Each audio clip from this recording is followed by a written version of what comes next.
Nous sommes contents de nous retrouver encore aujourd'hui, vendredi, le 10 novembre 2023, depuis Abidjan, Côte d'Ivoire, siège de nos églises, William Marion Branham, Royaume éternel. Pour les contacts, nous avons plus 225 01 41 78 28 45 05 disons 07 57 87 70 10. Nos numéros sont publics. Il y a d'autres sur nos pages par lesquelles vous pouvez nous contacter. Les autres, pour ceux qui demandent l'adresse, nous sommes à Angré Cocody, cité Gestossi, où nous avons pour le moment les bureaux et les services entiers de culte.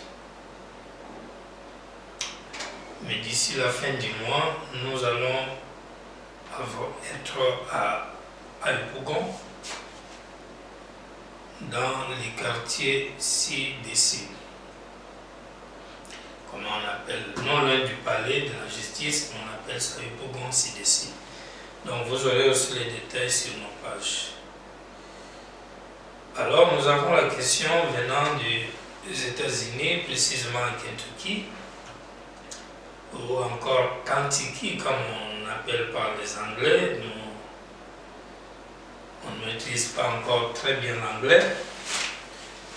La question, elle est longue avec plusieurs parties. Nous la divisons presque en 3 parties. Elle dit ceci: l'éveil du mariage étant éternel, qu'en est-il de ceux qui sont morts jeunes sans être mariés? Seront-ils des célibataires dans l'éternité? Deuxième, dans l'éternité, nous serons avec nos familles, ceux qui sous-entendent les enfants, etc. Quels seront ceux qui n'ont pas eu d'enfants sur la terre? Troisième, naîtra-t-il des enfants dans l'éternité? Si oui, par le sexe ou par la parole? Y aura-t-il usage de sexe dans l'éternité? Ce sont des questions majeures, importantes, pertinentes, qui préoccupent plusieurs personnes. Et quand une personne pose, on peut lui répondre inbox, individuellement, mais parfois nous venons en public, selon aussi l'accord de ceux qui nous posent des questions, juste dans l'intérêt que cela puisse bénéficier à un plus grand nombre. Et notre émission, c'est une émission qui reprend intégralement la pensée ou les écritures de William Branham, parce que nous parlons de l'absolu, nous parlons de ce que William Branham a dit. C'est-à-dire, pas forcément ce que nous comprenons, mais nous voulons intégralement répéter ce qu'il dit, ce qu'il a dit. C'est pourquoi l'émission, c'est allons consulter les prophètes. Donc, nous commençons à répondre en disant ceci. D'abord, c'est affirmatif que les vœux du mariage sont éternels. Ça, c'est une réalité. Non seulement les vœux sont éternels, mais l'homme et la femme, leur union qu'on appelle mâle et femelle, c'est éternel. Il faut ouvrir un peu ici. Le parent rédempteur prêché dimanche le 2 octobre 60. Je lis à partir du paragraphe 47. Et quand un homme aime une femme et l'épouse uniquement parce qu'elle est jolie, il y aura une fin à cela. Mais quand un homme trouve une femme qu'il aime, sans savoir pourquoi, mais il l'aime, et elle trouve l'homme qu'elle aime, quelle que soit son apparence, il l'aime, elle l'aime, c'est une compagne éternelle pour la gloire. Ni la mort, ni rien d'autre ne pourra jamais les séparer, parce qu'ils viennent de l'éternité. Ils sont entrés dans le temps, et ils retourneront dans l'éternité. L'éternité est tombée dans un corps appelé temps. Ensuite, cela reviendra de nouveau directement à l'éternité. Cela ne peut périr. Ici, le mariage ne peut jamais périr. L'union entre un homme et une femme, entre mâle et femelle, ne peut jamais périr. Parce que ça a commencé dans l'éternité. Ça n'a même pas de commencement. Depuis que Dieu a conçu l'homme, son fils, en tant qu'un attribut éternel, il l'a conçu en même temps mâle et femelle. Et du coup, quand ils viennent sur la terre, les vœux ne sont rien d'autre que la concrétisation de leur état éternel d'où ils sont venus depuis l'éternité. Donc, c'est ça qu'exprime le vœu. Quoi quand dans la Bible, Paul pouvait dire le vœu, conserver le vœu jusqu'à ce qu'à la mort. Non, nous savons que le vœu, avec l'ouverture de la parole, ça ne s'arrête pas à la mort. Ça va au-delà de la mort, comme William Branham l'a dit. C'est quitter de l'éternité, c'est entrer dans les temps, ça retourne dans l'éternité, cela ne peut pas périr. Même quand ton conjoint ou ta conjointe est décédé, vous allez vous retrouver juste de l'autre côté de la vie après la résurrection. Donc la fidélité peut être exigée même quand il y a déjà décès. Et pour ceux qui pourront se marier après le décès, qu'ils sachent qu'entre celui qui était avant et celui qui vient après, il y a un qui est faux et un qui est vrai. Prenons deuxième partie de la question. Donc, cette écriture, c'est d'abord pour affirmer que les vœux sont éternels, ce qui est vrai. Maintenant, la question qui suit en bas dit: qu'en est-il des gens qui sont morts avant d'être mariés? À 10 ans, 5 ans, 8 ans, 2 ans, un bébé. Une fois qu'il y a la résurrection, après la seconde venue du Seigneur, etc., il a déjà 21 à 22 ans, comme la parole nous a enseigné. Tous les bébés auront 22 ans. Tous les vieillards auront 22 ans. Tout le monde aura le même âge. Maintenant qu'un bébé, garçon ou fille, n'a jamais eu de vœu du mariage, il va faire comment là-bas? C'est ça la question qu'on peut dire, deuxième partie de la première question. D'abord, et c'est pourquoi on me demande, est-ce qu'il y aura des célibataires dans l'éternité? Un homme, pas compagnon, conjointe, une femme, pas un conjoint. Est-ce qu'il y en aura comme cela dans l'éternité? C'est ça la question. Je réponds celle-ci en commençant d'abord par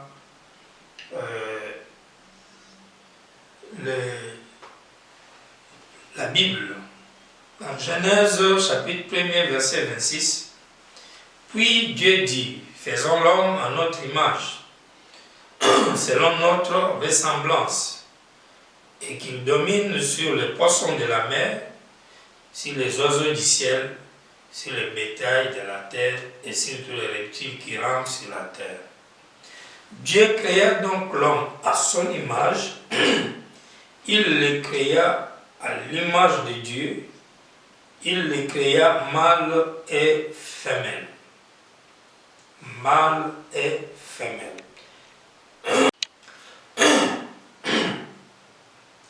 Dieu, en créant l'homme, il le crée en même temps mâle et femelle. Un être en deux parties. Donc vous ne pourriez jamais avoir une partie sans l'autre. Confirmons avec les prophètes.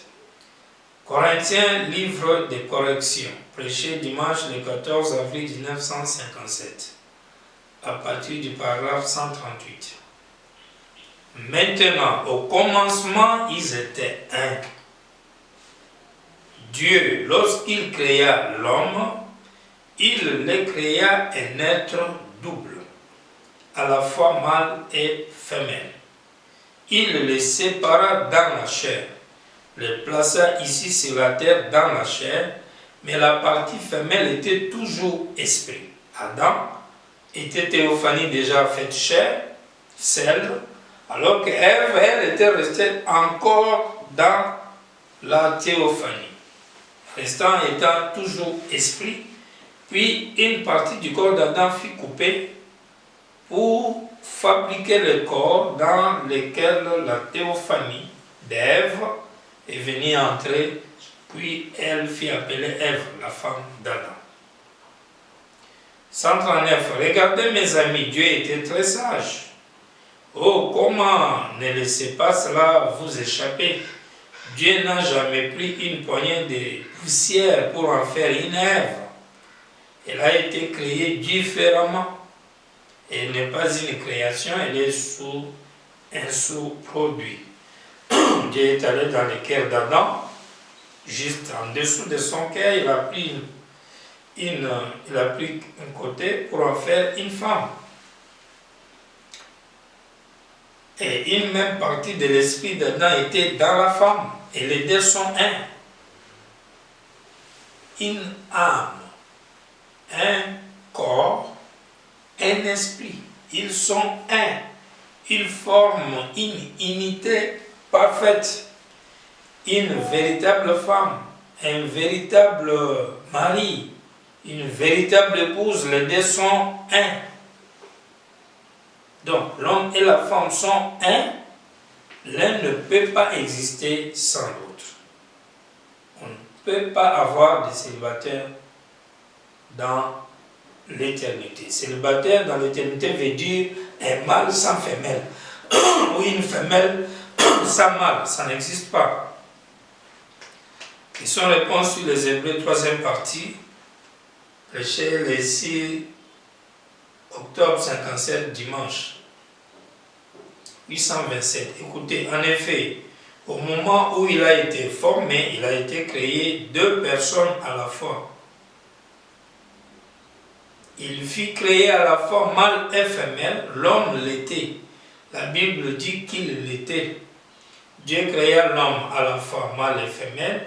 Il le créa ainsi, remarquez bien, quand il fut séparé de la théophanie et qu'il fut placé dans la chair, il n'était pas là au complet. Une partie de son être était toujours une théophanie. Ainsi, cela ne semblait pas bon. Il y avait les taureaux et la vache, il y avait le cheval, il y avait aussi le bœuf, il y avait tous les autres par couple, mais Adam, lui, c'était, vous voyez, quelque chose manquait. Donc, voilà un peu comment ça fait. Ce qui a fait qu'Adam a dit, ou quand Dieu a dit, il n'est pas bon que l'homme soit seul. Cette écriture est éternelle. Il n'est pas bon que l'homme soit seul. Ni dans le bain là-bas, ni dans le bain restauré, on ne peut pas avoir un homme seul.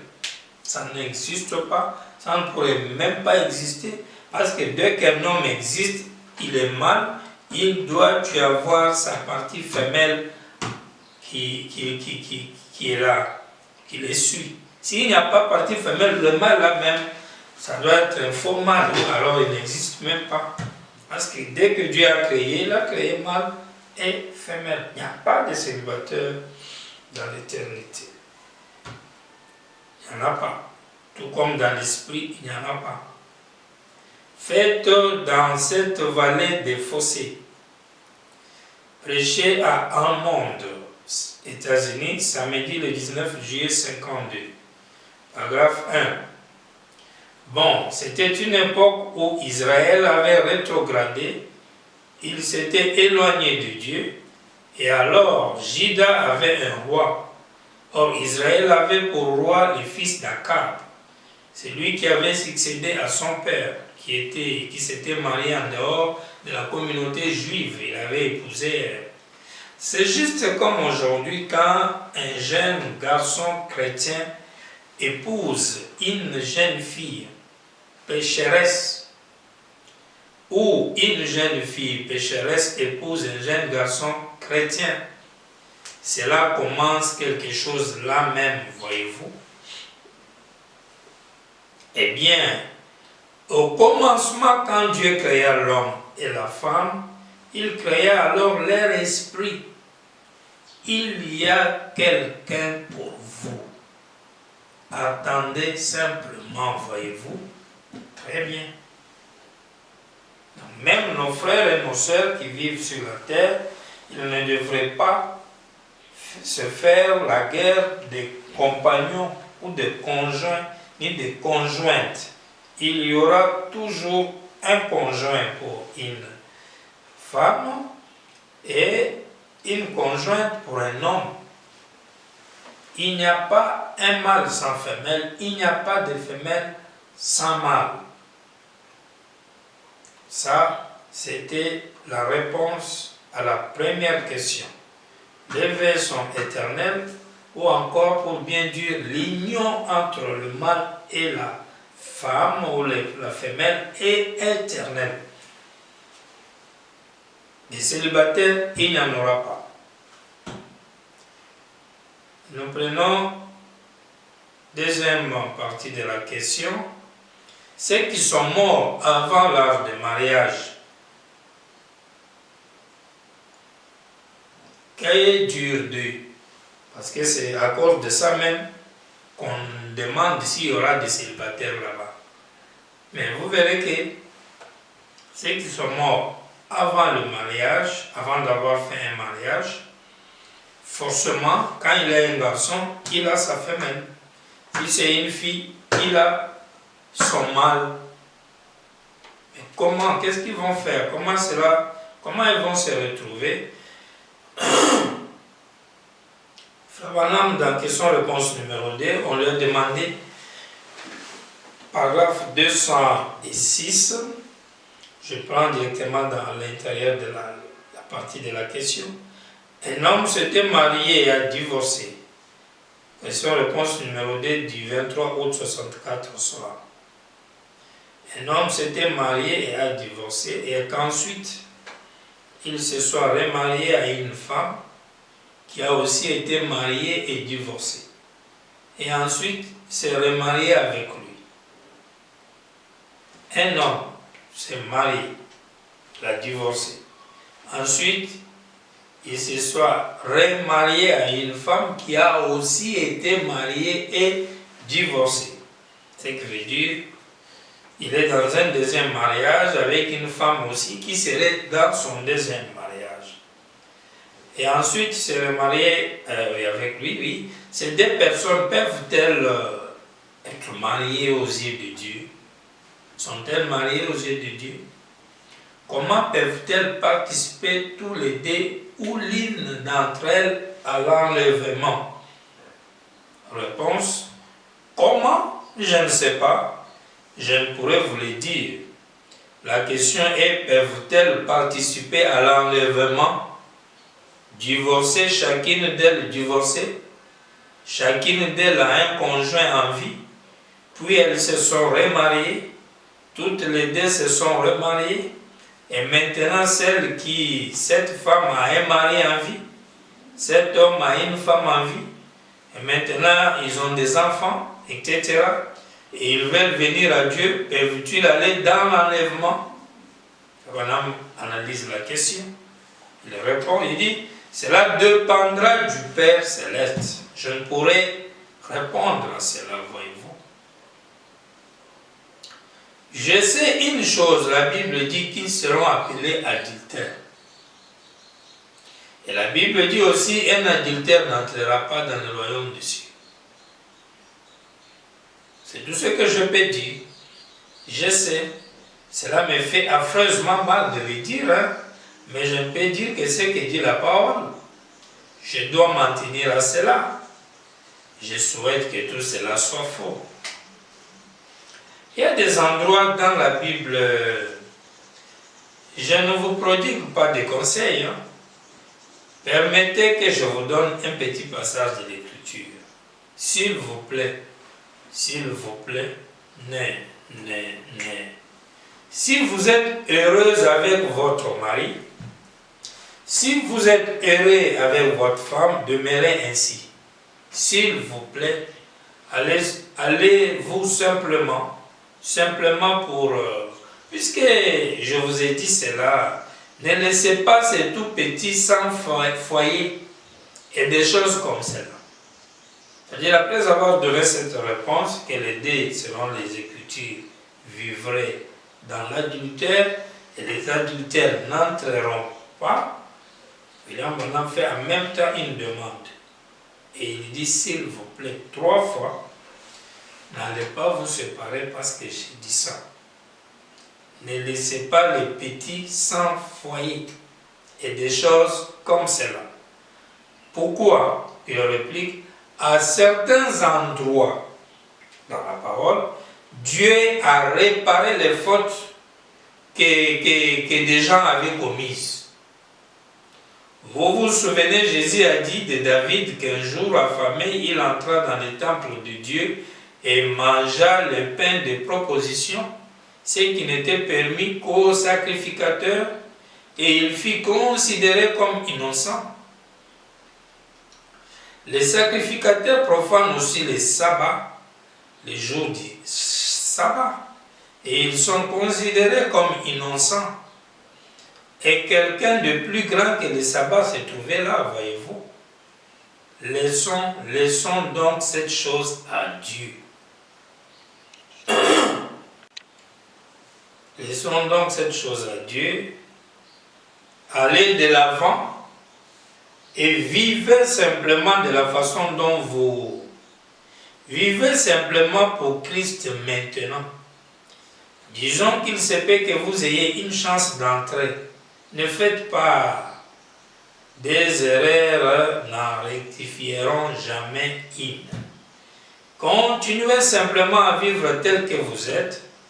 Si vous êtes heureux ensemble, il se peut que vous n'ayez pas le conjoint qu'il vous fallait. L'unique chose que je vous dirais, si vous n'avez pas le conjoint qu'il vous fallait dans cette vie, ça ne sera pas du tout le cas dans l'autre. Toutes les erreurs seront rectifiées. Les gens qui se sont mal mariés, qui vivent avec des conjoints qui ne leur appartiennent pas, garçons ou filles, Frère Branham leur dit, si vous vivez déjà et que vous avez vos foyers et des enfants, etc., ne vous séparez pas. Continuez à servir Dieu. Il se pourrait que vous soyez sauvés. Il vous a sauvés, servez-les. Mais une fois de l'autre côté, pas dans les milléniums, une fois de l'autre côté, dans l'éternité, les erreurs seront rectifiées. C'est-à-dire, dans l'éternité, il y aura des gens, des femmes comme des hommes, qui ont vécu sur la terre, mais arrivé là-bas, on rectifie les erreurs qu'ils ont commises sur la terre en termes de liens qu'ils ont eus comme mari et femme sur la terre. Un homme se retrouverait que, ah, voici, c'est ça sa femme. Maintenant, sa vraie femme-là était où? Peut-être morte. Peut-être elle était morte. Puis il se mariait à une qui ne l'appartenait pas. Peut-être quelqu'un d'autre l'a marié. Et il y a ce désordre-là qui est admis déjà par la parole de Dieu, que ça existe et qui sera corrigé. Donc vous comprenez déjà que même le bébé et tous ceux qui n'ont pas pu atteindre l'âge du mariage ou qui ne se sont pas du tout mariés sont concernés par les rectifications des erreurs. Ils sont concernés dedans. Donc, ceux qui sont morts avant le mariage, ou ceux qui ont vécu sans toutefois être mariés, il y a des gens qui existent sur la terre qui ont atteint l'âge majeur, ils n'ont jamais fait mariage. Nous en connaissons des femmes comme des hommes. Parmi les hommes les plus populaires qui est connu, c'est Paul. Paul n'avait pas de femme. Mais il était créé par Dieu mâle et femelle. Il a carrément une femelle. Et sa femelle sera connue de l'autre côté. Alors une seule qui n'a pas fait un mariage, qui est décédée avant le mariage, elle a son mari de l'autre côté. Soit l'homme est parti sans la femme est partie sans l'homme, ils vont se croiser là-bas. Tout comme ils ont fait de faux mariages, et ça sera corrigé là-bas, et chacun retrouvera sa vraie ou son vrai conjoint ou conjointe. Notre sœur Sharon Rose Branham est partie jeune. Elle est femelle. Il y a un mâle avec qui elle vivra dans toute l'éternité. Maintenant, une autre question est de savoir, toujours le petit sous-question, est de savoir, maintenant ceux qui se sont mariés, bien sûr, mais qui n'ont pas d'enfants, alors que nous serons dans l'éternité avec nos familles. Et là aussi, il y a un problème. Nous ne serons pas dans l'éternité avec nos familles, au sens de la définition de nos familles, mais avec nos enfants. Mais comment nous serions dans l'éternité avec nos enfants? Ça veut dire, moi, papa, mon enfant est chez moi, et si elle était déjà mariée, et qu'elle a mis au monde ses enfants à elle, et son mari sera comment? Son mari va aller chez son papa pour vivre dans leur famille à eux. Parce que la parole dit tout le monde seront là avec leur famille. Admettons maintenant que dans une famille, 10 générations sont sauvées. Arrière. Qui sera papa de qui? Et comment les gens là vont vivre avec un petit enfant, petit enfant? Vous voyez, et quelque part, du coup, vous voyez que ça ne marche pas. Et ça ne peut pas jamais marcher. Ça ne peut pas marcher et ça ne serait même pas comme ça.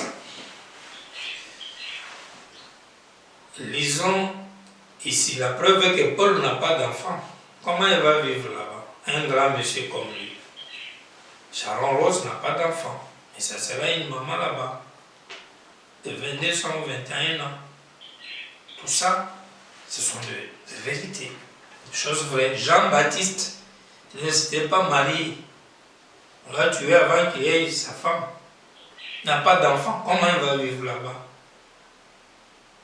Donc, du coup, les gens doivent enlever dans leur tête les idées comme quoi on dirait pour être à l'aise au ciel ou dans l'éternité, il faut avoir d'enfants et tout ça. On vivra en famille, tout ça. Non, c'est pas comme ça.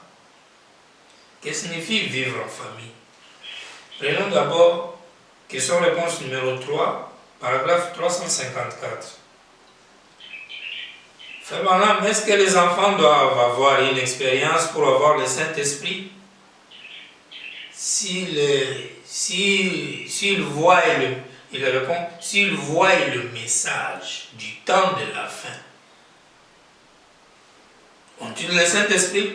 218, il répond, paragraphe 30 août 64 au matin dimanche, question réponse numéro 3.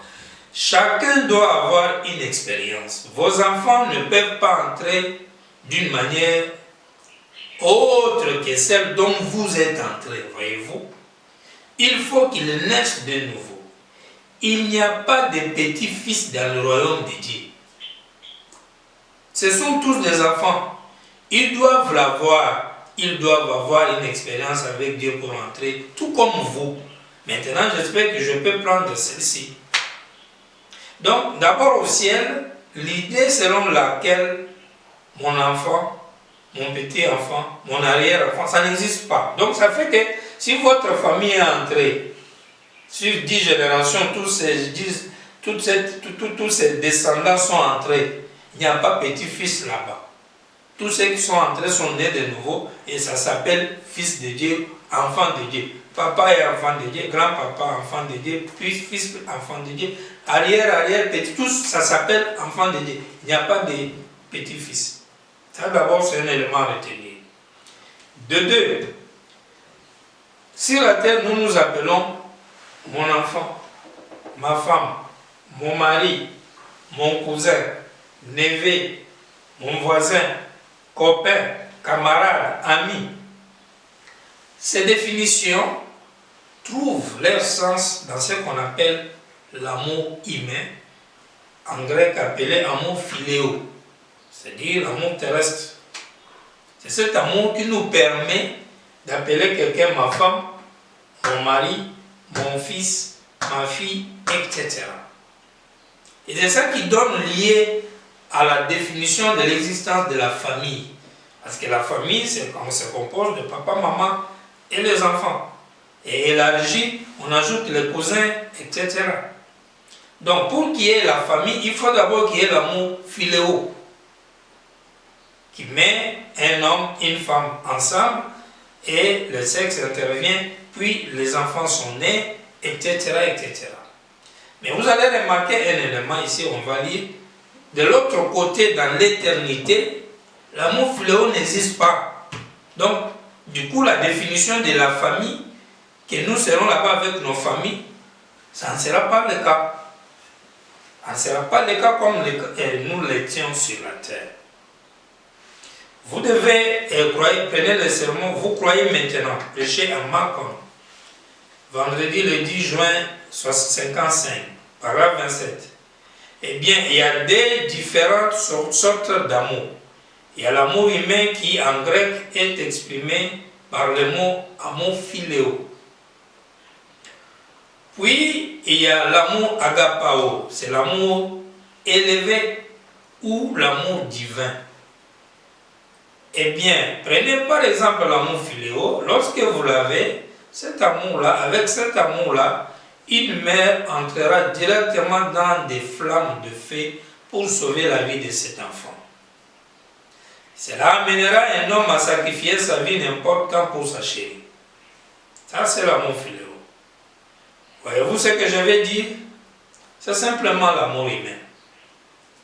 Prenez le sermon, écoutez-les. South Bend, le 9 février 58 après-midi, paragraphe 44. Frères, sœurs, aucun poète, ils sont devenus fous à force de chercher dans des mots pour exprimer l'amour de Dieu. Il n'y a jamais eu de poète. L'un d'eux a dit, si tout l'océan était de l'encre et que chaque tige sur terre était une plume, que tous les cieux étaient devenus de parchemin, d'écrire l'amour du Dieu céleste, dessécherait l'océan. Et le rouleau ne pourrait pas tout contenir, quoique étendu d'un bout à l'autre du ciel. C'est l'amour, non pas l'amour de l'un pour l'autre, non pas l'amour pour le monde, et l'amour de Dieu. L'amour pour votre femme, c'est l'amour philéo. L'amour pour Dieu, c'est l'amour agapao, qui est des millions de kilomètres plus élevé. Tout amour, sauf l'amour agapao, est un amour perverti. Quand vous enlevez l'amour agapao, philéo, humain et tout le reste sexuel, ce sont des amours pervertis. Il connaît une fin. Amour sexuel, tout ça, ça prend fin. Amour agapao ne finit pas. Donc vous comprenez que vous ne pouvez pas être dans l'éternité avec amour philéo. Et du coup, la notion de la famille est perdue. Dans le sens terrestre, naturel, mon sang, mon enfant, ma femme, dans le sens naturel, terrestre, ça se perd. Parce que l'amour philéo prend fin. Tout ce qui a un commencement connaît une fin. Et l'amour humain a eu un commencement et a une fin. Voilà où il est en prenant. Ô éternel Dieu, bénis l'amour de Dieu. N'a pas eu de commencement et n'aura jamais de fin. Prenez le sermon, pourquoi nous ne sommes pas une dénomination. Samedi le 27 septembre 1958, 232. Vous êtes un élément de temps, et la seule chose qui est éternelle, c'est celle qui n'a ni commencement ni fin. Tout ce qui est éternel n'a jamais eu de commencement et n'aura jamais de fin, voyez-vous. Ainsi, si vous êtes une partie de Dieu, l'Esprit qui est en vous n'a jamais eu de commencement ni n'aura jamais de fin. Vous êtes éternel de par l'Esprit qui est en vous, voyez-vous. C'est semblable à l'amour agapao, puis on descend à l'amour philéo, et puis on descend à l'amour des convoitises. Cela descend en se pervertissant pour devenir finalement un tas de gâchis. L'amour agapao est éternel. L'amour philéo n'est pas éternel. Prenez le sermon, la communion. Prêché à Middletown, samedi le 11 juin 60 après-midi. Paragraphe 14. Or, la communion en matière d'amour, par exemple, entre un jeune homme et une jeune femme, il y a la communion. C'est ce que nous appellerions en grec philéo. C'est juste l'amour terrestre. Un homme et une femme forment le philéo, l'amour humain terrestre. La communion qu'ils ont ensemble. Mais dans l'évangile, la communion comme telle, c'est agapao en grec, l'amour du vin, l'amour d'un niveau élevé. Comme je le disais l'autre soir, parlant de ma vision, quand on est là, il n'y a ni homme ni femme. Nous sommes tous un en Christ. Et nous devrions nous familiariser avec ce genre de communion ici sur terre, pendant que nous avons à témoigner du respect les uns envers les autres, et de l'amour les uns pour les autres. Avoir une haute opinion de nos sœurs et de nos frères, et de n'avoir jamais une quelconque mauvaise chose. Nous ne devrons même pas laisser cela entrer dans nos esprits. Ôtez simplement cela d'un coup de brosse. En effet, nous sommes citoyens du royaume de Dieu. Nous sommes un peuple appelé à sortir et séparer. C'est pourquoi nous pouvons venir avec dignité chrétienne de vrais hommes et de vraies femmes, ayant une très haute opinion et la meilleure des uns des autres. C'est comme ça que nous devons nous y prendre. Donc, dans l'amour de la communion fraternelle, le Seigneur nous montre que cela est très élevé que l'amour humain. Et c'est ça qui est éternel. Quand nous serons de l'autre côté, nous serons tous des enfants de Dieu. Il n'y a pas de petits-fils. L'étiquette de l'identification que nous allons porter là-bas, ce n'est pas nos familles. Parce que si chacun de nous a sa famille, si les concepts terrestres de famille continuent là-bas, alors les ethnies risquent d'intervenir. Et nous aurons plusieurs familles. Si nous sommes 50 milliards de saints, de croyants, nous serions 50 milliards de familles. Adam, pour lui, Jean-Baptiste pour lui, Moïse avec pour lui, chacun a sa maison. William Branham pour lui. Famille Branham, en ce moment-là, ça ne sera pas nous. Nous serons famille Zoé, famille ceci, famille cela, chacun avec ses enfants. Ça ne sera pas comme ça. Là-bas, l'étiquette que nous portons, c'est l'étiquette de Dieu, de la famille de Dieu. Tous ceux qui sont là-bas sont des nés de nouveau. Mes enfants sont nés de nouveau, je les verrai là-bas, je vais les reconnaître. Mais eux et moi, nous formions les enfants de Dieu. Et chacun vit avec son conjoint. Prenons le 6e psaume. Ça me dit le 23 mars 63, 439. Vous savez, j'ai une épouse que j'aime et c'est Méda. Et je ne l'aurais même pas épousée vu l'amour que j'avais pour ma première femme. Et malgré toute l'affection que j'avais pour elle, je ne l'aurais pas épousée. Ni c'était Dieu qui m'avait dit de le faire. Et vous en connaissez l'histoire, comment elle est allée prier, et moi aussi. Et ensuite, il m'a dit exactement quoi faire et d'aller l'épouser. Et il a indiqué le moment où je devais le faire. Et c'est une charmante femme. Elle prie pour moi ce soir. Et donc, en ce moment, il est 8 heures chez nous et elle est probablement en train de prier en ce moment. Maintenant, remarquez, un jour, elle a dit, Bill, a-t-elle dit, je voudrais juste te poser une question au sujet du ciel. J'ai dit, très bien, Méda, qu'est-ce que c'est? Elle a dit, tu sais que je t'aime. Et j'ai dit, oui, ça c'est juste après ce qui s'est passé par ici. Elle a dit, tu sais que Hop aussi t'aimait. J'ai dit, oui. Et elle a dit, bon, a-t-elle dit, je ne pense pas que moi je serais jalouse, a-t-elle dit, mais hop, l'été, elle a dit, maintenant, quand nous arriverons au ciel, et tu as dit que tu l'avais vu là-bas, j'ai dit, elle y était, je l'ai vu 2 fois là-bas, elle y est, elle attend que j'arrive, de même que Sharon, je l'ai vu, juste comme je vous regarde, j'ai vu.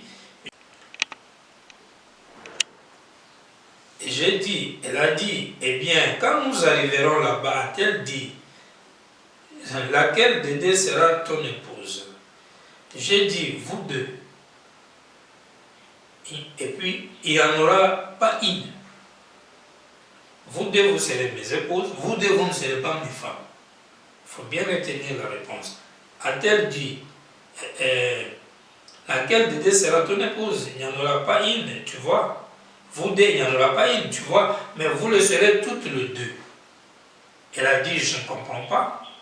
Et j'ai dit, bon, chérie, assis-toi, je vais t'expliquer quelque chose. J'ai dit, bon, je sais que tu m'aimes, et tu sais combien je t'aime, combien j'ai du respect et de l'estime pour toi.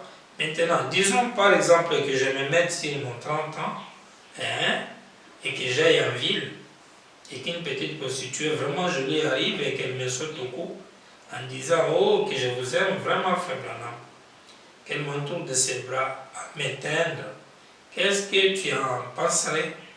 Elle a dit, je pense que je n'apprécierais pas tellement cela.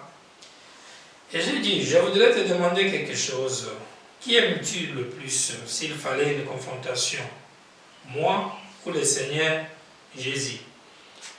Eh bien, ceci est un entretien en famille. Et elle a dit, le Seigneur Jésus. Elle a dit, oui, Bill, malgré tout l'amour que j'ai pour toi, mais plutôt de renoncer à lui, je renoncerai à toi. J'ai dit, merci chérie, je suis donc content de t'entendre dire cela. J'ai dit, maintenant, si cette même petite femme arrivait devant Jésus et lui sautait au cou en disant, Jésus, je t'aime, qu'est-ce que tu penserais de ça? Elle a dit, j'aimerais cela. Vous voyez, cela passe du philéo à l'agapao, voyez-vous. C'est un amour plus élevé. Vous voyez, et d'être mari, que d'être mari et femme. De lever des enfants, ça n'existe pas. Tout ça sera passé, révolu. Les sexes féminins et masculins, les glandes, ils sont tous pareils là-bas. Vous voyez, il n'y a plus du tout, il n'y en a plus du tout, vous voyez. Il n'y a pas de glandes sexuelles du tout là-bas, pas du tout, vous voyez. Vous êtes simplement, imaginez-vous simplement vous-même sans glandes sexuelles. La raison pour laquelle elles ont été placées en nous, c'est pour repeupler la terre. Vous voyez, mais là-bas, il n'y en aura pas là-bas. Il n'y aura ni glande mâle, ni glande femelle, ça n'existera plus. Seulement, la beauté de l'arbre de Dieu sera là. C'est tout à fait exact. Mais nous serons véritablement authentiques. Plus de philéo du tout. Tout sera agapao. Vous voyez? Par conséquent, une épouse, c'est seulement quelque chose de ravissant qui vous appartient. Et et vous, vous appartenez l'un à l'autre. Il n'existera plus de qualité de mari. Non, non. Voilà la famille qui est là-bas. On n'appellera pas quelqu'un mon mari, parce que mon mari, ça ramène au sexe. Ça répond même à la troisième question. Y aura-t-il le sexe là-bas? Il n'y aura pas de sexe. Ça ramène à la question, est-ce qu'il y aura des enfants là-bas seront nés par le sexe ou par la parole? Les enfants ne seront pas nés là-bas ni par sexe ni par la parole, parce qu'il n'y aura plus des enfants à mettre au monde là-bas. Non, non, il n'y aura même pas. Vous voyez, la partie philéo n'est même pas là du tout. Vous voyez, il ne peut y avoir de la jalousie. Il n'y a aucune raison d'être jaloux. Ça n'existe pas là-bas. On ne ressentira jamais pareille chose, vous voyez. Et on sera tout simplement des jeunes hommes et des jeunes femmes. Et puis après, elle a dit, je vois maintenant Bill. J'ai dit oui. Quand vous prenez les condoléances à la famille Stadscliffe, samedi le 24 septembre 60, à Jeffersonville, article paragraphe 11. Et j'ai vu ma première femme venir, je pensais, mais bien sûr, elle est morte quand elle n'était qu'une fille de 22 ans. Et je voyais qu'elle avait l'air naturel, et ainsi j'ai dit, peut-être qu'elle m'appellera son mari lorsqu'elle est arrivée ici. Alors, il vous relate de l'autre côté, parce que tout ce qu'il a vu de l'autre côté, c'est ce qui sera sur la terre dans toute l'éternité, dans les corps de chair. Pas dans les corps théophaniques, dans les corps de chair. Tout ce qu'il a vu va se matérialiser dans les corps de chair. C'est pourquoi la réponse qu'il donne à Méda concerne la vie naturelle, pas la vision de l'autre côté dans la théophanie, mais dans le corps glorifié. Et vous verrez ces nuances, ça marche ensemble. Il dit, et quand vint, il dit, j'ai vu ma première femme venir. Elle était morte quand elle n'était qu'une fille de 22 ans. Et je voyais qu'elle avait l'air naturelle. Et ainsi j'ai dit, peut-être qu'elle m'appellera son mari lorsqu'elle arrivera ici. Et quand vint son tour pour elle de mettre son bras autour de moi, elle m'appela son bien-aimé frère. Ça c'est, hop, elle vient vers Frère Branham. Elle appelle William Branham mon frère. Vous voyez qu'ici c'est dans la théophanie, mais ça rejoint la réponse qu'elle a donnée à Méda dans 63, dans une réalité qui n'est pas théophanique, mais qui est réelle dans la vie éternelle des corps glorifiés. Et il répète la même chose, il dit, Emma, là-bas il a dit, vous serez toutes les deux, et puis il a dit, vous ne le serez pas toutes les deux. Vous ne le serez pas toutes les deux dans le sens que personne ne sera ma femme, mais vous serez toutes les deux, vous verrez, il dit, les deux ont été mes compagnons de la vie sur la terre, et je vivrai ainsi avec elle éternellement. Mais pas comme leur mari. Ça ne sera pas mon mari, ma femme, non. Compagnon, mâle et femelle. Et c'est ça ce qui sera là-bas qu'on appelle famille. Et les enfants qui sont sauvés aussi. On dit toute la famille est sauvée. Et quand ils arrivent là-bas, ils sont des frères et des sœurs. Point. C'est ça la relation qui existe là-bas dans l'amour agapao. C'est pas mari et femme, petit-fils, petit-fils ou quoi, petite-fille ou mémé ou quoi. Non, non, il n'y a pas ça.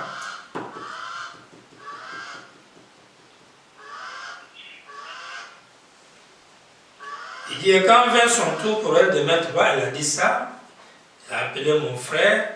Puis il fait maintenant continue, je n'y comprenais rien. Alors cette jeune belle-fille courit et s'est mise ses bras autour de moi et dit, puis je ne comprenais rien. Cette autre femme est venue, même Sharon, quand elle est venue, quand une autre femme est venue, elle était âgée. Quand elle était convertie, mais là-bas, elle était une jeune fille de 22 ans. Et là-bas, on lui a dit, tu connais celle-là? Elle avait 90 ans quand tu l'avais amenée à Christ. Elle ne vieillira plus jamais, elle ne sera plus jamais malade, elle n'aura plus jamais de peine. Et ils étaient tous là vraiment parfaits. Et j'ai pensé bien, oh là là, c'est une chose vraiment merveilleuse que de savoir que nous nous réunissons à un endroit comme celui-ci, et que nous sommes sauvés, et que nous sommes dans un corps comme celui-ci. J'ai pensé, c'est une chose glorieuse, un très bel endroit, avant qu'il ne puisse revenir dans la chair. Il n'y avait pas de fatigue, il n'y avait pas de peine, rien. Il n'y avait pas hier, il n'y avait pas demain. Tout est vraiment parfait. Les frères et les sœurs, quand vous prenez les choses qui doivent arriver, paragraphe 42, là je suis déjà dans toutes les trois questions. Le dimanche 5 décembre 65. Et maintenant, je ne pense pas que le ciel soit un lieu comme ce que m'a raconté ma mère. Je crois que l'Église a dépassé ce stade-là de croire que c'était il y a un siècle ou deux. Il me semble que les gens d'autrefois pensaient que tous ceux qui mouraient allaient au ciel. Ils avaient une harpe et qu'ils s'asseyaient là-haut sur les nuages pour jouer de la harpe. Bon, ils savaient qu'il y avait un endroit qu'on appelait le ciel. Mais si c'était le cas, tous les musiciens nous passeraient devant, vous voyez. Mais que mais ce n'est pas un endroit comme cela. Il ne s'agit pas du tout de jouer de la harpe. Je ne crois pas que la Bible enseigne cela. C'était seulement une conception qu'ils avaient avant que la plénitude de la parole voie le jour. C'est-à-dire l'ouverture de cette source qui nous était promis pour cet âge ici. Maintenant donc, nous comprenons cela. Je crois que le ciel est un endroit réel, tout aussi réel que cet endroit, si voyez-vous. Car c'est dans cet endroit ici que Dieu nous a fait commencer notre croissance spirituelle. Je crois donc que le ciel est un endroit aussi réel que celui-ci, et non un endroit où on passerait l'éternité juchée sur un nuage. Nous ne serons pas constamment en train de gratter notre harpe, mais nous allons à un endroit réel où nous ferons des choses réelles, où nous allons vivre. Nous allons travailler, nous nous réjouirons, nous vivrons. C'est vers une vie que nous allons, une vraie vie éternelle. Nous allons vers un ciel, un paradis, tout comme Adam et Ève travaillaient et vivaient, et mangeaient et se réjouissaient dans le jardin d'Éden avant l'entrée du péché. Nous sommes en route pour y retourner, c'est vrai. Retourner à... Le premier Adam nous a fait sortir par le péché. Le second Adam nous y ramène par la justice. Il nous justifie et nous y ramène. Adam et Ève n'avaient pas d'enfants. Mais ils vivaient dans l'éternité comme mâle et femelle exprimés dans la chair. Travailler, manger et ainsi de suite. Puis ils ont eu des enfants plus tard. Paragraphe 45. Remarquez là, dans la maison de mon père, il y a plusieurs demeures. Ou prenons, mon intention n'est pas d'ajouter à la parole ou d'en retrancher quelque chose, parce que nous ne devons pas faire ça. Dans l'Apocalypse 22, il est dit, si quelqu'un ajoute ou en retranche une parole. Mais je vais mettre ceci, pas comme quelque chose d'ajouter, mais juste pour faire sauter un point. Dans la maison de mon père, il y a plusieurs sortes de demeures. Je ne crois pas que quand nous arriverons au ciel, tout le monde sera pareil. Je ne crois pas que nous serons tous blonds, bruns, petits, ou tous grands, ou tous des géants. Je crois que Dieu est un Dieu de variété. Le monde prouve cela. Il a fait de grandes montagnes et de petites montagnes. Il a fait des plaines, il a fait des déserts, il a fait différentes choses parce qu'il l'a fait à son goût. Et il a fait les saisons, l'été, l'hiver, le printemps, l'automne. Il a fait les saisons. Ça montre qu'il est un Dieu de variété. Vous, il vous a fait différents les uns des autres.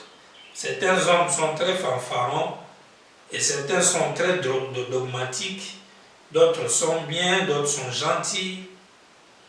On trouve toutes sortes de gens dans son royaume. Les diversités. L'éternité, c'est dans la vie, sur la terre naturelle, où les gens ne seront pas identiques. Les montagnes, les collines, les vallées, les plaines, tout ça, les savanes, les forêts, toutes ces choses naturelles continueront à exister sur la terre, dans l'éternité. Sauf les humains n'auront plus le même gland, n'auront plus des glandes sexuelles différents, lesquelles les ont servis à se reproduire pour avoir des enfants. C'est pourquoi Jésus disait, à la résurrection, nous serons comme des anges. Il faisait justement allusion au fait que nous n'aurons plus des glandes sexuelles différentes, mais nous aurons même glandes sexuelles. C'est justement cela, être comme un ange, c'est-à-dire pas mal éphémère dans les glandes sexuelles, mais l'architecture de Dieu, c'est-à-dire l'apparence physique, ça reste. Prenez les choses qui doivent toujours arriver, paragraphe 126. Ainsi je voyais cela, et ces femmes accouraient et me sautaient au cou, me prenaient dans leurs bras et m'appelaient leurs frères. Bien, c'était des femmes, mais dans cet endroit-là, il ne peut y avoir de péché, voyez. C'était des femmes, mais voyez-vous ce qui fait de nous maintenant, une femme a des glandes femelles, un homme a des glandes mâles, c'est pour élever des enfants. Là-bas, il n'y en aura pas. Là, il est dans le sermon les choses qui doivent arriver, qui doivent être les éternels dans le temps. On n'aura pas des enfants, on n'aura pas des célibataires. Si tu es mort avant d'avoir ta femme, etc., dit, personne ne va dire à quelqu'un là-bas, voici ton papa, voici ta maman, voici Paul, voici... Non, non. Dès que vous êtes là-bas, vous tombez dans l'omniscience. Et dès que vous entrez dans cette omniscience, vous connaissez tout le monde. Il n'y a pas quelqu'un qui va nous présenter aux autres. Tu sauras que ça c'est Adam, ça c'est elle, ça c'est celui-ci. Ça c'est mon enfant qui a sur la terre, il était mon enfant. Mais la version des visions, les affections, des sentiments, philéo là, serait parti. Tu ne peux pas concevoir ça. Tu auras un autre amour envers celui qui était ton enfant sur la terre. Tu auras un autre amour. Vous voyez? On ne se reproduit plus là-bas, sexuellement, ou même par la parole. Oh, non, non, il n'y a plus ça. La reproduction par la parole se fait dans les milléniums. Et c'est la nouvelle naissance. C'est ça. Là où Frère Branham dit dans mariage et divorce ici, qu'un jour Dieu appellera par la parole et de la poussière cosmique, tout ça, ça va former. Ça c'est la nouvelle naissance. C'est ce que Jésus a fait comme type. Mais dans l'éternité, il n'y a plus, là, je vais dire dans le nouveau monde, il n'y a plus de sexe. Tout celui qui pense qu'il y a sexe, comme un ami pasteur le croyait une fois, avec force. J'ai compris qu'il avait encore des nostalgies. Il n'y a pas de sexe là-bas. Il faut tout finir ici. Là-bas, il n'y a pas de sexe. Glande, mâle et femelle, non. Les réactions, même les excitations, il n'y en aura pas. Quand nous prenons, il dit, j'ai fini le paragraphe, il dit les glandes femelles, hommes, mâles, c'est pour élever des enfants. Là-bas, il n'y en aura pas. Ils auront tous le même glande, mais ils garderont l'apparence. L'image terrestre qu'ils portaient ici, ils auront là-bas. Mais il ne pourra pas y avoir de péché. Vous serez tous pareils. On n'élèvera plus d'enfants là-bas. Vous voyez, c'est vrai. Ça sera comme ça. Il n'y aura plus d'enfants. Ni par la parole, ni par... Il n'y a pas d'enfants là-bas. On ne se reproduit plus. On n'utilise plus les sexes. Il n'y a pas de célibataire. Le mariage est éternel. Et ceux qui sont morts avant d'être mariés, Ils ont l'omnipotence de Dieu, l'omniscience de Dieu pour reconnaître leur femelle ou leur mâle. Quand bien même ils n'ont pas eu de mariage sur le plan terrestre ici, parce que sur le plan terrestre était juste une expression de ce qui existait déjà sur le plan céleste. Ils étaient déjà un là-bas. Ils n'ont pas eu la chance de s'exprimer dans la chair, comme mari et femme, mais ils vont se retrouver encore un là-bas comme ils étaient, sans faute. Ça ne coûte absolument rien. Ils vont se reconnaître sans même que quelqu'un leur dise. C'est comme un positif et un négatif qui se rapprochent. C'est fini. Israël a la mer Rouge. Pour terminer nos réponses, on a tout répondu. Paragraphe 14, le 26 mars 53. Nous tous ici qui avançons en âge, lorsqu'un homme, une femme dépasse 25 ans, vous feriez mieux de l'admettre, vous voyez, votre jeunesse est passée. Et de penser à cette glorieuse promesse, alors que nous voyons le soleil décliner, est-ce la fin de la vie? Oh non, la vie n'a même pas encore commencé.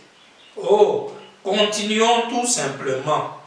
J'aurais bien aimé qu'il y ait un moment qui nous permette de rester bien tranquille, au point que le temps ne signifierait plus rien, et juste rester ainsi pour faire ressortir ces choses des Écritures devant l'auditoire. Lisons, mes amis. Je peux prouver cela par la Bible de Dieu, avec l'aide du Saint-Esprit, que chacun d'entre vous qui est ici en Christ né de nouveau, un de ces jours, ses cheveux gris changeront et les rides disparaîtront de votre visage, vous redeviendrez un jeune homme ou une jeune femme. Et vous vivrez éternellement avec Jésus-Christ. Je peux vous montrer où Dieu les démontre dans la Bible. Il en a donné les ombres et les preuves, et il a promis, et il a juré qu'il le ferait. Combien c'est merveilleux! Aimerais-je ma femme en ce temps-là? Bien sûr. Et même plus que maintenant. Je ne sais pas comment ça sera, mais je l'aimerai. Est-ce qu'elle sera mienne? Bien sûr. Elle sera ma compagne. Ce ne sera pas ton épouse. Ta femme sera ta compagne. Ton mari, même chose. Elle sera... Il n'y aura ni enfant ni rien de semblable. Mais les enfants que nous avons ici sur la terre seront avec nous là. S'ils sont nés de nouveau. C'est juste. Et serait-ce pas merveilleux? Je pensais souvent, maman me racontait souvent, excusez-moi maman, hein, c'était avant que tu en saches mieux toi aussi. La maman disait que nous aurions des ailes et volerions là-haut. Vous savez, eh bien, j'aime manger, boire, serrer la main des gens, communier. Je me disais, oh là là, ce sera fini alors. Oh non, j'ai compris que Dieu ne m'a pas du tout fait un ange. Il m'a créé un homme. Et je serai toujours un homme. Et j'aimerai et jamais un ange. C'est une erreur. Dieu a des anges, c'est sûr. Il a créé des anges. Il a créé des chérubins portant des ailes. Il a créé des anges sans ailes. Quand j'étais pécheur, je fréquentais ces endroits où j'avais coutume d'entendre ces vieilles chansons qui disaient « Un ange aux yeux bruns m'attend ». Je me disais « Oh là là, un ange !» Et j'ai découvert que c'était un mensonge du diable. Une telle chose n'a jamais existé, vous voyez. Nous sommes absolument des hommes et des femmes et nous reviendrons sur cette terre en tant qu'hommes et femmes. C'est juste. C'est l'enseignement de Dieu. Lorsque vous voyez ces choses, cela vous fait apprécier Jésus-Christ. Donc voilà, frère Branham, quand vous prenez même le roi rejeté, 117, du 15 mai 60, vous prenez le milieu du paragraphe, Jésus viendra, tu seras jugé selon la parole que tu nous as prêchée. Et puis, si tu es accepté en ce moment-là, et tu le seras, ont-ils dit, alors tu nous présenteras à lui, comme les trophées de ton ministère. Ils ont dit, tu nous conduiras vers lui, et tous ensemble, nous retournerons sur terre pour y vivre éternellement. J'ai demandé, est-ce que je dois retourner maintenant? Oui. Continue à courir. Donc, les croyants, les éternels, les royaumes, tous les enfants de Dieu vivront éternellement sur la terre, dans des corps humains, terrestres, glorifiés, et ceux qui auront leurs enfants qui seront nés, il n'y a pas de petits-fils, il n'y a pas de grand-maman, il n'y a pas de petits-fils, il n'y a pas de grand-papa, il n'y a plus l'amour filéo pour les ethnies, pour les amitiés, pour les papas, mamans, les sangs, oh mon lien du sang, ça n'existe pas. Les liens qui est là-bas, c'est les liens Branham, les liens de la vie, les liens divins, l'amour agapao. C'est ça qui nous unit dans l'éternité. Donc même nos enfants, nous aurons avec eux un lien de l'amour divin, l'agapao. Donc quand vous avez l'agapao, vous tous, vous voyez maintenant où est votre famille. C'est vous tous la même famille. Il n'y a plus les petites divisions. Il n'y a plus, oh non, je vis ici avec moi, mes enfants. Non, non. Même si tu avais tes enfants, quand ils sont sauvés, quand ils arrivent là-bas, eux aussi sont dans leur foyer. Ou pas dans leur foyer comme tel, parce qu'il n'y a pas la vie conjugale là-bas. Il n'y a pas la vie du foyer dans l'éternité, mais elles sont aussi dans leurs compagnie, parce que chacun est mâle et femelle. Tout celui qui est sauvé est mâle et femelle. Donc dès qu'il est là, il est un majeur, il est un mâle et une femelle. Et chacun constitue sa montagne comme cela. Donc ton enfant sera avec son mari. Si c'est une fille, avec son mari. S'il faut appeler sa mari, mais disons son compagnon de la vie. Sa compagne de la vie. Ils formeront le deux, leur vie. Et les deux autres là-bas, les deux autres ici. Donc il n'y a plus de papa qui gère ceci ou cela, maman, enfant, non. Ça là, ça n'existe pas. Donc ce qui fait que ceux qui ont mis au monde, et ceux qui n'ont pas mis au monde, ils sont dans l'amour du vin. Il n'y a pas moyen de revivre les affections de mon enfance. Il n'y en a plus. C'est lui-même qui était ton enfant sur terre. Quand tu vas le voir, tu n'auras pas le sentiment de ton enfant que tu avais là. Parce que ce qui te faisait voir que ça c'est mon enfant et l'autre ne l'est pas, c'est l'amour filéo. Mais là-bas, il n'y en a pas. Comment tu vas avoir un sentiment que ça c'est mon enfant, l'autre n'est pas mon enfant? Parce qu'il n'y a pas filéo. Mais par la mémoire, tu peux savoir que lui là, c'est par moi qu'il était venu sur la terre. Mais tu verras ça là par la fenêtre de l'amour divin. Et quand tu vois les choses par la fenêtre de l'amour divin, il n'y a pas jalousie dedans, il n'y a pas haine dedans, il n'y a pas séparation dedans, il n'y a rien de tout ce que nous portons sur la terre. C'est pourquoi Fabalam dit par cet amour-là, si quelqu'un prenait ta femme, tu pries pour lui. Par l'amour filéo, si quelqu'un prend ta femme, tu l'amènes en justice ou tu tires sur lui. Donc c'est une vision autre. Une vision autre. Voilà ce que nous avions à répondre. Je pense que nous avons répondu à toutes les questions et même les sous-questions, en commençant par confirmer que le mariage est éternel, c'est-à-dire mâle et femelle vivront éternellement. C'est pourquoi Frère Branham veut que les gens se marient comme des entre croyants. Donc, il n'y aura pas de célibataires dans l'éternité. Et quant à ceux qui sont morts avant le mariage, ils auront bel et bien leurs compagnons de vie là-bas, ils vont le reconnaître parce que toutes les erreurs seront corrigées. Avoir nos familles dans l'éternité avec l'amour filéo, ça n'existera plus. Il n'y aura plus de foyer, il n'y a plus de vie conjugale, mais tous ceux que nous aurons ici qui seront convertis, nous les aurons là-bas, mais par un lien d'amour.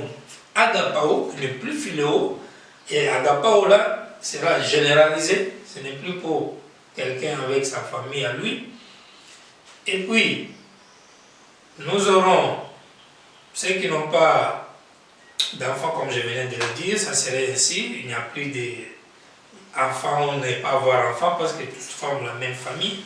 Et enfin, Il n'y aura plus de maître au monde là-bas, on n'aura plus rien, le sexe même sera là dans l'architecture de notre corps comme Dieu nous a créé, parce que chacun sera comme Dieu l'avait créé, grand, petit, brun, tout ça là, blond. L'architecture reste, mais le sexe ne sera plus utilisé. Que le Seigneur nous bénisse, bénisse notre bien-aimé, celui qui nous avait posé ces questions depuis les États-Unis. Nous vous aimons, que Dieu vous comble. Pour tous ceux qui ont posé aussi des questions autrefois, il y a un autre frère du Congo-Brazza sur les 7e sceaux brisés ou révélés. Nous allons y répondre la semaine prochaine. Au reste, pour nos contacts, voyez sur nos pages Liana et vous pouvez toujours nous écrire, nous serons disposés à répondre. La suite sur la fin du monde, le point de vue de William Branham, nous allons en parler dimanche et tout le reste sur la mort, ainsi de suite. Que le Seigneur vous bénisse et shalom.